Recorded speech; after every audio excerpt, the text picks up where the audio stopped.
नमस्कार. आज आपल्या स्टुडिओमध्ये प्री बर्थडे फोटोशूट आहे आणि आज क्लायंट थोड्याच वेळेत येणार आहेत. सो आता 12:15 वाजले. 2 थीम ठरवूयात कोणत्या थीम करायच्यात. सो त्यानुसार आपण फोटोशूट करणार आहोत. त्यासाठी आपण सेटअप लावलेला आहे. हे आपले स्टँड आहे फोटोग्राफीचे. ते बॅकग्राऊंडसाठी आपण वापरतो. त्याच्यावरती बरेचसे आपण बॅकग्राऊंड लावत असतो.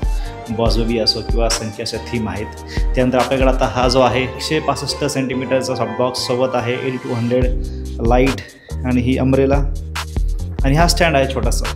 सो एक साईडने आपण 1 लाईटवरती फोटोशूट पण करू शकतो किंवा 2 लाईट पण वापरू शकतो. पण बेबी शूट आहे, एका लाईटवरती पण आपलं काम होईल. साईडने आपण रिफ्लेक्टर देऊ. तर शूटबद्दल जी काय माहिती होती ती सरांनी आता दिलेली आहे. तर आता आपण क्लायंटची वाट बघतोय. क्लायंट आले की आपण फोटोशूट स्टार्ट करूया.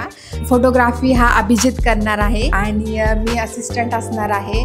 आणि जे माझं व्हिडिओ बनवते किंवा जे कोणी BTS बनवतं किंवा तुम्हाला जे काय BTS दिसतात स्टोरी लाईन बेबी स्टुडिओच्या अकाउंटवर, तो ओम बनवत असतो. फायनली क्लायंट आलेले आहे आणि आपण आता थीम डिस्कस करतोय. त्यानंतर आपण फोटोशूटला स्टार्ट करूया.